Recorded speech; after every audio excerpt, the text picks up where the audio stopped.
Sir मैं तो non commerce background का हूँ, तो क्या मैं यूपीएससी ईपीएफओ के एपीएफसी एग्जाम की प्रिपरेशन कर सकता हूँ? सर मैंने तो कभी सिविल सर्विस एग्जाम की प्रिपरेशन नहीं करी है। मैंने तो कभी हिस्ट्री, पॉलिटी, इकोनॉमिक्स, ज्योग्राफी कभी देखा भी नहीं है। तो क्या मैं एपीएफसी एग्जाम की प्रिपरेशन स्टार्ट करके उसको क्रैक कर सकता हूँ लिमिटेड टाइम में? सर मैं तो जॉब के साथ तैयारी करने की सोच रहा हूँ, तो क्या मेरे सिलेक्शन के चांसेस हैं थोड़े बहुत?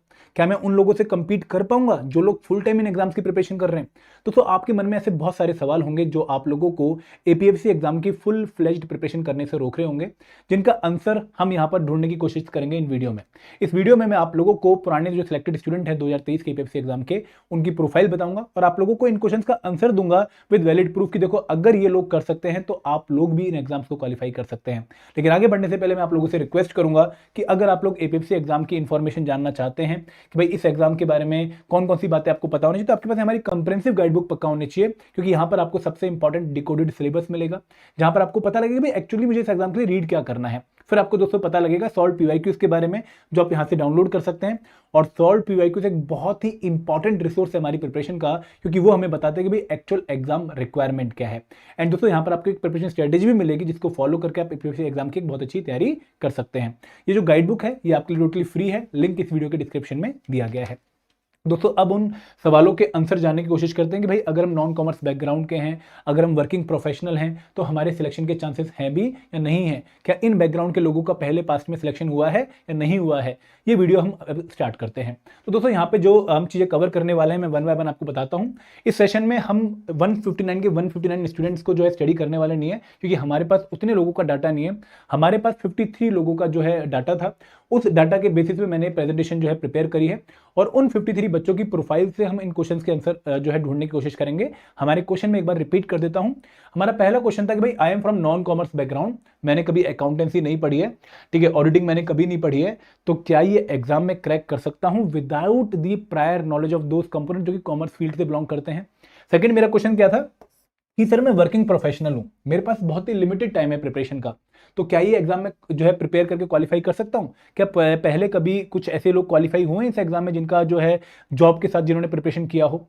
फिर एक क्वेश्चन क्या है कि सर मैंने कभी यूपीएससी की प्रिपरेशन करी नहीं है, मैंने कभी यूपीएससी सिविल सर्विस एग्जाम नहीं दिया है, मैंने कभी तैयारी भी नहीं करी, मैंने कभी हिस्ट्री, पॉलिटी, इकोनॉमिक्स इनको नहीं पढ़ा है, तो क्या ये एग्जाम में क्लियर कर सकता हूँ एपीएफसी का, जहां पर काफी जो कंपोनेंट है वो यूपीएससी प्रिपरेशन से ओवरलैप करते हैं?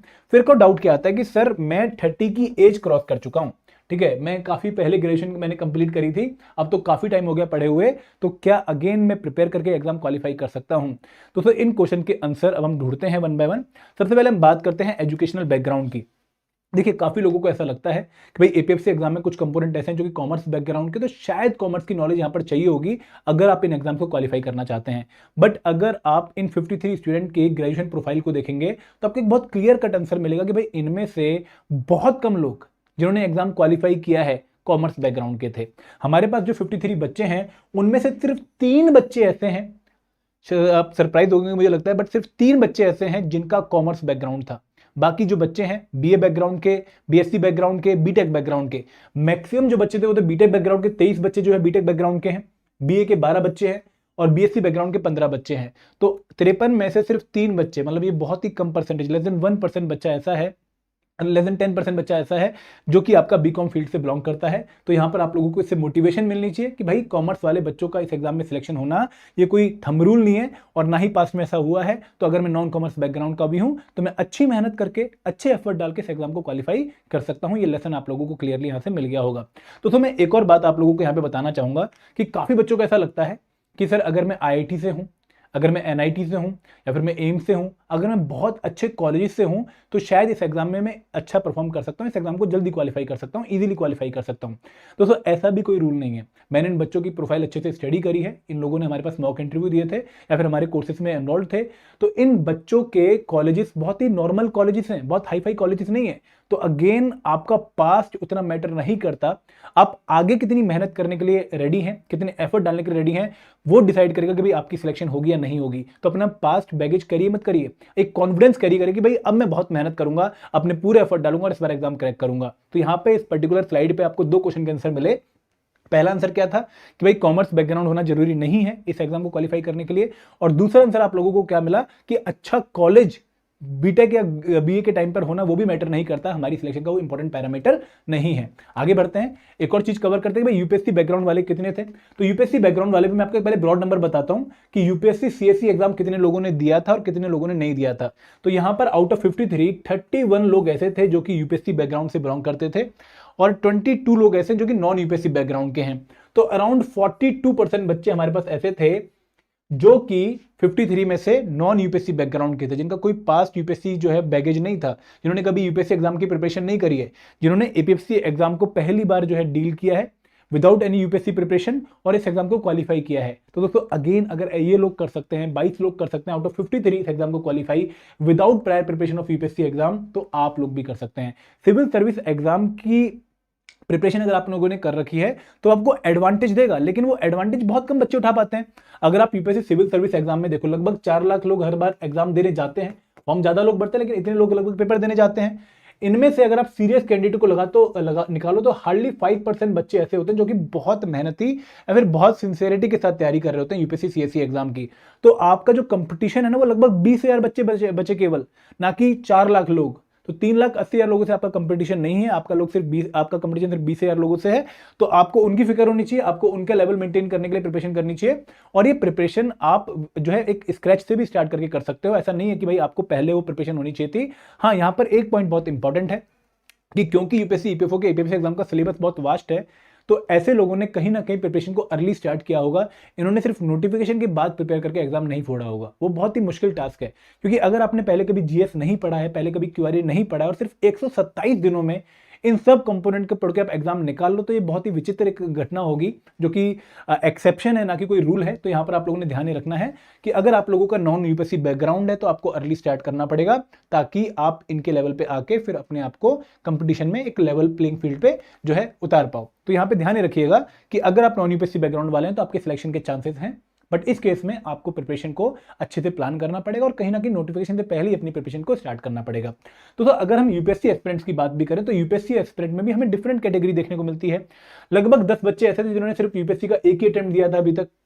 लगभग 11 बच्चे ऐसे थे जिन्होंने 2 या 3 अटेम्प्ट दे चुके थे यूपीएससी का। 4 या 5 अटेम्प्ट वाले 7 लोग थे और ग्रेटर देन 5 अटेम्प्ट वाले 3 लोग थे। तो यहाँ पे देखो, अगर हम नंबर ऑफ स्टूडेंट की बात करें यूपीएससी में जो 31 स्टूडेंट थे, उनमें से भी वो लोग जो है हमें ज्यादा देखने को मिलते हैं जो कहीं ना कहीं यूपीएससी को अच्छे से झेल चुके थे, जो यूपीएससी को समझ चुके थे। 11 लोग, 7 लोग और 3 लोग, लगभग हमारे 20 लोग ये हो गए। तो 20 लोगों ने यूपीएससी को अच्छे से समझा, 21 लोग इन्होंने अच्छे से इनको जाना और यूपीएससी का जो एक्सपीरियंस है वो उन्होंने यहाँ पे यूटिलाइज किया। तो दोस्तों एपीएफसी एग्जाम का फायदा एपीएफसी में उन्हीं बच्चों को मिलेगा जिन्होंने यूपीएससी प्रिपरेशन ढंग से कर रखी है, वहां पे बहुत तगड़े एफर्ट डाल रखे हैं और वो जो एक्सपीरियंस यूपीएससी ने उनको प्रीलिम्स एग्जाम में दिया है, उनका एडवांटेज उन्होंने इस एग्जाम में लिया है। तो ये अगेन आप लोगों को पता होना चाहिए कि हर यूपीएससी एस्पिरेंट के लिए एग्जाम निकालना आसान नहीं है। सिर्फ सिंसियर यूपीएससी एस्पिरेंट के लिए एग्जाम निकालना थोड़ा सा जो है ईजी है, थोड़ा एडवांटेज है उन लोगों को। आगे बढ़ते हैं।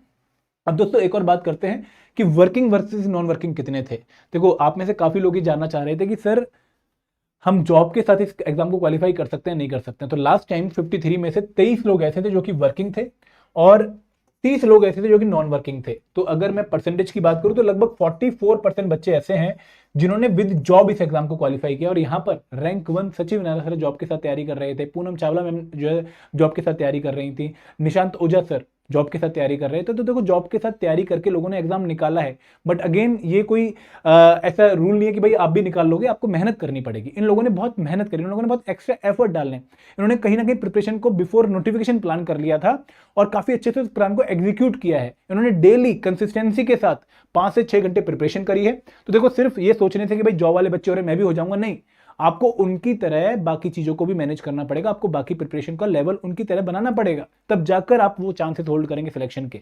तो यहां पे अगेन ये बात ध्यान रखिएगा कि वर्किंग प्रोफेशनल होना या ना होना सिलेक्शन डिसाइड नहीं करता, आपकी मेहनत सिलेक्शन डिसाइड करती है। क्योंकि वर्किंग प्रोफेशनल भी एग्जाम में सिलेक्ट हुए हैं और काफी अच्छे नंबर में सिलेक्ट हुए हैं। तो आप लोग अगर वर्किंग प्रोफेशनल और बहुत मेहनत कर रहे हैं तो आपके भी सिलेक्शन के चांसेस हैं। तो एक पॉइंट और देखेंगे, एज कैटेगरी। तो यहाँ पर पहली कैटेगरी है जिनकी एज 25 से कम है, सिर्फ 9 ही बच्चे ऐसे थे जिनकी एज 25 से कम है। और 19 बच्चे ऐसे थे जिनकी एज 25 और 30 के बीच में है, और 25 लोग ऐसे थे जिनकी एज 30 से ज्यादा है। ये बहुत ही सरप्राइजिंग एक पॉइंट था, बट फिर मुझे समझ आया कि भाई एपीएफसी एग्जाम की हम बात कर रहे हैं जहां पर लोग यूपीएससी के अटेम्प्ट या तो कंप्लीट कर चुके हैं या फिर यूपीएससी में काफी पसीना बहा चुके हैं। तो वो लोगों की एज क्योंकि 30 के आसपास हो चुकी है और वो बाकी अटेम्प्ट्स को एक्सप्लोर कर रहे हैं, बाकी एग्जाम्स को एक्सप्लोर कर रहे हैं, तो इसलिए यहाँ पे number of student with greater than 30 हमें ज्यादा देखने को मिल रहा है। तो अगर आप भी ऐसे बच्चे हैं जो यूपीएससी में काफी मेहनत कर चुका है, पॉजिटिव रिजल्ट नहीं आ रहा और बाकी ऑप्शन जिसके लिए क्लोज होते जा रहे हैं, तो उसके लिए एपीएफसी बहुत ही अच्छा ऑप्शन है गवर्नमेंट जॉब में एंट्री करने का, अपने सिलेक्शन के चांसेस इंश्योर करने का। तो यहाँ पर मैं आप लोगों को यही सलाह दूंगा कि age is not a barrier for selection. ठीक है, ऐसा नहीं है कि एज आपका बैरियर है, बट अगेन यहां पर आपको मेहनत करके एग्जाम को अगर क्रैक करना है तो आपको कंसिस्टेंसी के साथ प्रिपरेशन प्लान अपना फॉलो करना पड़ेगा और आपके भी सिलेक्शन के चांसेस फिर हाई हो जाएंगे। तो ये कुछ प्रोफाइल्स थी जो मैं आपसे शेयर कर रहा था।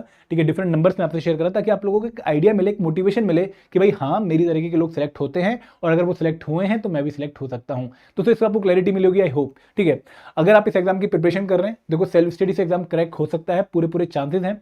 बट अगर आप जॉब के साथ या फिर फ्रेशर है, बिल्कुल स्क्रैच से स्टार्ट करें, तो शायद आपको बुक से सेल्फ स्टडी करके प्रिपरेशन करने का तो टाइम ना मिलता हो, तो आप इन कोर्सेज में इनरोल कर सकते हैं। जैसे एक मास्टर कोर्स है, ये वो कोर्स है जहां पर हम आपको कंप्रेहेंसिवली हर एक कंपोनेंट को कवर करवा रहे हैं। यहाँ पे रिकॉर्डेड वीडियोस की मदद से, चैप्टर वाइज नोट्स की मदद से और चैप्टर वाइज क्यूज की मदद से आपको कंप्रेहेंसिव प्रिपरेशन एग्जाम की करवा रहे हैं, ताकि आपको एक ही जगह पे सारा सॉल्यूशन मिल जाए और आप उसको फॉलो करके एग्जाम में सिलेक्शन के चांसेस को इंप्रूव कर सकें। सेकंड कोर्स है स्पेशल सब्जेक्ट कोर्स। ये उन कंपोनेंट्स के लिए जो आपने कभी प्रिपेयर नहीं किए, जैसे जीएस एंड क्यूआरई जनरली लोगों ने प्रिपेयर कर रखा होता है, but accountancy, iron, labour law, social security बच्चों ने प्रिपेयर नहीं कर रखा होता। तो यहाँ पर आपको उन कंपोनेंट्स की कंप्रेहेंसिव कवरेज और जो कंपोनेंट आपने कवर कर रखे हैं उनके आपको चैप्टर वाइज एमसीक्यूज मिलेंगे। और तीसरा कोर्स है टेस्ट सीरीज। ये उन बच्चों के लिए जिन्होंने एक बार सिलेबस कंप्लीट कर लिया और सिर्फ रिवीजन और प्रैक्टिस करना चाहते हैं। तो दोस्तों ये कोर्स में अगर आपने इनरोल करना है, लिंक इस वीडियो के डिस्क्रिप्शन में दिया गया है, आप वहां पर जाकर इसको चेक कर सकते हैं। तो this is all from my side. Thank you very much. जय हिंद, जय भारत।